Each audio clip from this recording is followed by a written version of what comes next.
Well, welcome to business. I must quickly say that the Bank of Ghana has headed towards Midland, that's a Shashi branch, to commence investigation into the liquidity issues pertaining to the bank. It has also indications we are hearing is that, well, the bank is currently closed for the past 2 days, or it's going to be closed for 2 days, and it's expected that people will have to be patient until then. But there are several people waiting to cash out or take out their money. Ebenezer Sabote is there. Ebenezer, please run us through exactly what has gone on with their current press conference.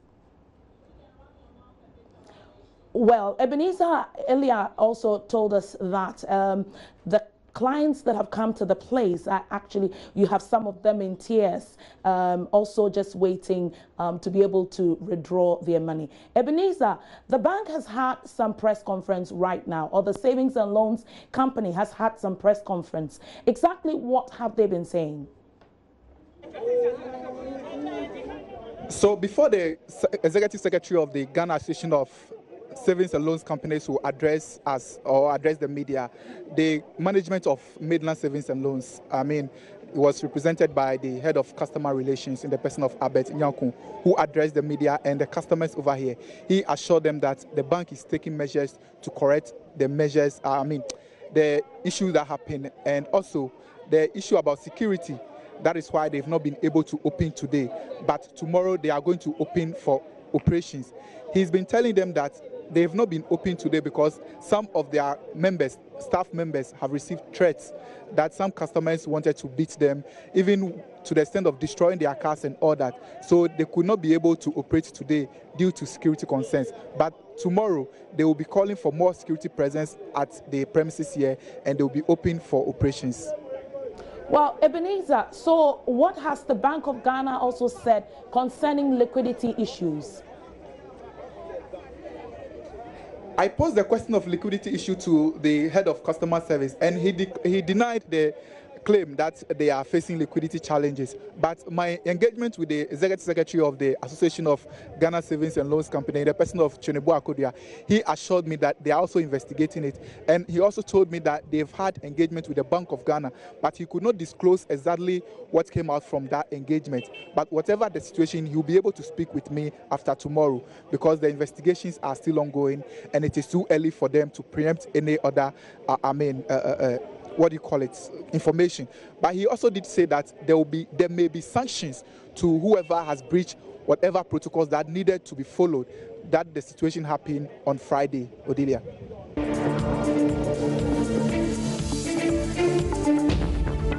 Well, so the Monetary Policy Committee is meeting this morning to determine whether the policy rate is going to be maintained, increased or reduced. Well, I have got my colleague Philip Namfuri right here, who is our in-house analyst, to throw more light on issues. Philip, exactly what will be happening at the MPC today? Is it likely that they're going to maintain, reduce, or increase? Okay, so essentially, they're going to look at how the economy has fared since their last meeting, which was in May. And you know, they meet on a bi-monthly basis. So they'll look at developments in the economy. And then the main focus of Bank of Ghana is to ensure price stability. That's inflation. So if they feel or they realize, given the data that they've examined, that inflation is going to go out of gear, then they might maintain the rate at 17%. If they feel developments are good enough to support growth in the economy, then they might reduce the rate. If they feel inflation might spiral out of excessive control, and I put excessive control in air quotes, then they might raise the rate. So they examine the economy, they look at the data, and then they tell if exactly it's going to affect inflation negatively or positively, and that will affect the rate they will pick for the monetary policy rate. Yeah. Okay, so another thing I should just add here, when they decide on the rate, it's supposed to affect bank lending rates, which in turn is supposed to affect consumption, savings, and investments, which in turn is also supposed to affect inflation. So it's what we call a transmission mechanism. So I was going to find out from you, why should I bother? I mean, I'm a salaried worker, somebody selling in the market, somebody also going to the market to buy. Why should we be bothered? Okay, very good. So if you look at the lending regime in the country, we have what we call the Ghana reference rate. That's the rate at which banks are supposed to lend to you and I. Now, if you look at the formula of the Ghana reference rate, there are three main components. That's the Bank of Ghana's monetary policy rate, treasury bill rate, and the interbank lending rate. That's how banks lend amongst themselves.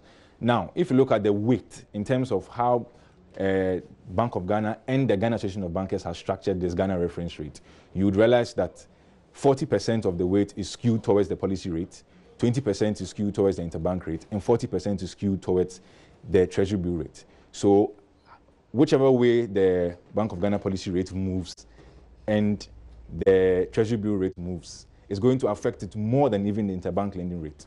So if there are such movements in the policy rate, that's the monetary policy rate, then over a course of time, there are going to be movements in lending rates in the economy. Currently, if you look at the data from the Bank of Ghana, that's the summary of economic and financial data. As of June 2018, average lending rates in Ghana are 27.5%. Some will say it's a bit still high. But I remember from the last monetary policy committee meeting, the governor said the Ghana reference rate will need some time to kick in to affect lending rates. Prior to that, we were using the base rates, which the market, when I say the market, the financial market felt it wasn't too friendly in terms of the fact that they were skewed rates. So they brought in the Ghana reference rates, Bank of Ghana together with the Ghana Association of Bankers to correct these deficiencies in the lending rates. And that's what we're going to see if the rates move. So we should all be concerned with such developments coming from the Bank of Ghana.